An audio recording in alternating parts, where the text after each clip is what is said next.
What is up, traders? Good morning. It is Friday, OPEX Friday, March 21st.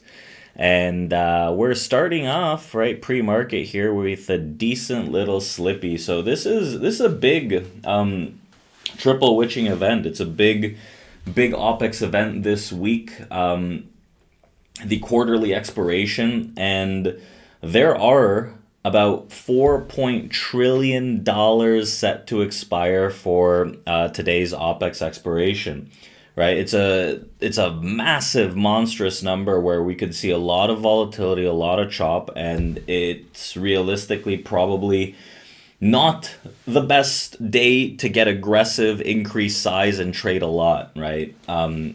Fridays aren't meant to be your save and grace for the week to save you from a tougher week. They're not made to save the week, but they could easily ruin the week. You don't want to go into the weekend with a sour thought in your mind after getting beat up by OPEX, where trillions and trillions of dollars are set to expire in terms of options, and the majority of them seem to be puts. Now, what does that say? That doesn't necessarily mean, oh, we're going to blast up, we're going to blast down, right? Max pain, theoretically, on the SPY is at 580, which is a lot higher than we're sitting at right now, so there's not really, I guess, a clean expectation of us moving through into that area. We've got Feds Williams also speaking pretty much right now.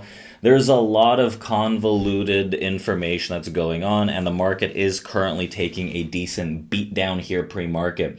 So let's dive into some of the news that we've got this morning other than OPEX. Again, capital preservation, people, this is one of the big things that you want to keep in mind rather than thinking that, oh, okay, there's going to be a lot of movement, there's going to be a lot of volatility, it's time to step in on this thing. No, I'm going to take it very easy today, make sure that I'm really trying to pinpoint good trades. We're pretty much at this week's lows in these markets off of this downside move from yesterday's massive failure as we tried to expand higher. And now look at where we're at, back down to these lows. So OPEX Friday. Let's take a look at some of this news that's setting up, right? One of the big news events going into today's session, Trump moves to dismantle the education department. He signed an executive order yesterday that would strip down the Department of Education, checking off one of the major campaign goals and fulfilling a long-time conservative agenda item. That the move could put the management of the U.S. $1.6 trillion student loan balance in flux.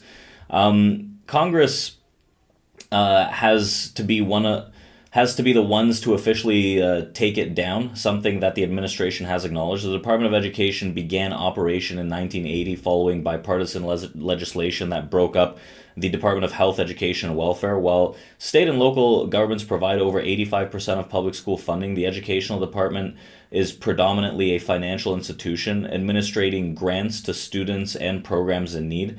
Congress created the department with equity in mind following the U.S.'s anti-poverty and civil rights movements, and the act that brought it into existence said that part of its mandates was to strengthen the federal commitment to ensuring access to equal education opportunity for every individual.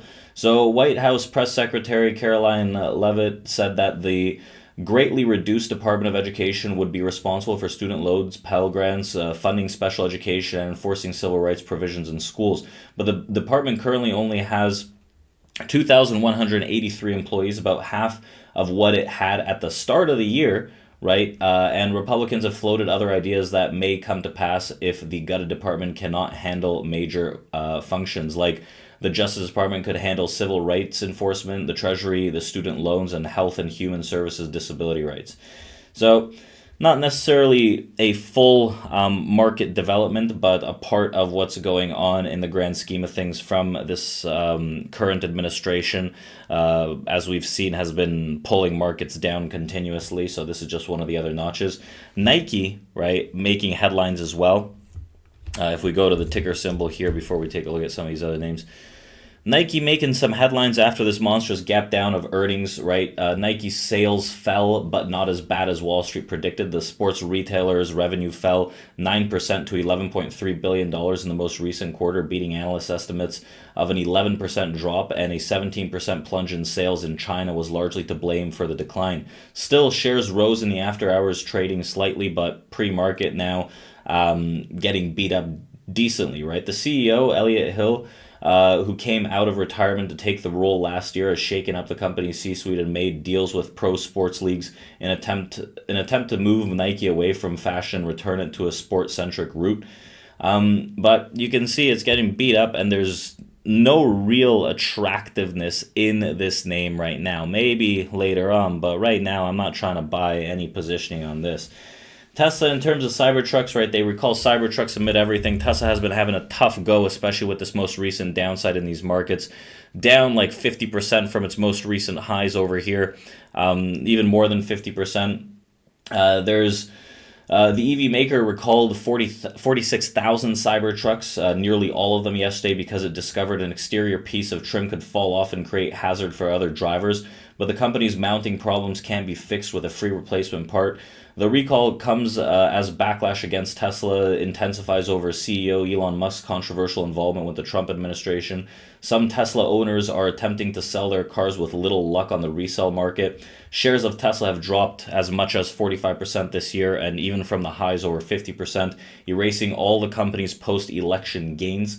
And despite a public endorsement from Commerce Secretary Howard Lutnick, some of the Tesla's most bullish defenders roasted the company. So we're seeing, I think that there is potential, but this thing has to level out and hold out. I'm not like a huge lover of this. I have pieces on the swing side, but Tesla's getting a nasty beatdown right now. So what's going on with these markets, though? OPEX coming through, and OPEX is almost ready to start, realistically. Well, it's already started, right? The massive downside momentum move in these equities here pre-market.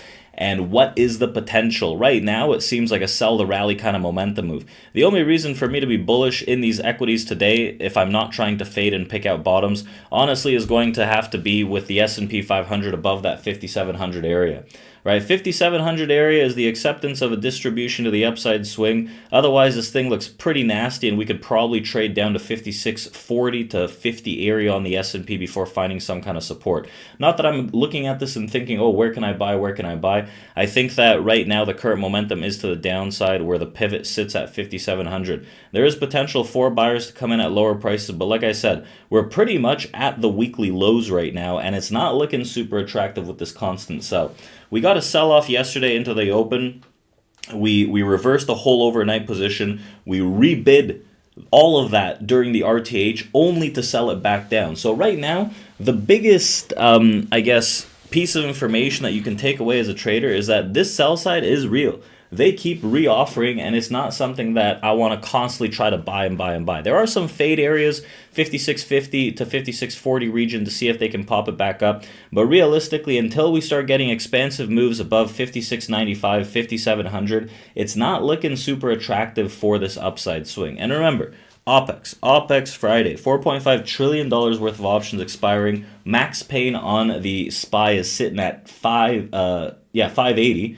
$580, and that's a long ways away. So do I expect this thing to rocket all the way back up? Not necessarily. A lot of those options set to expire are puts as well.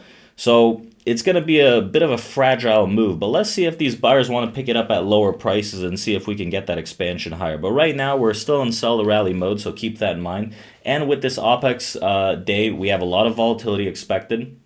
We have chop expected, and it's Friday. It's Capital Preservation Friday. So I'll leave you guys with that. Enjoy the weekend. Be safe out there today.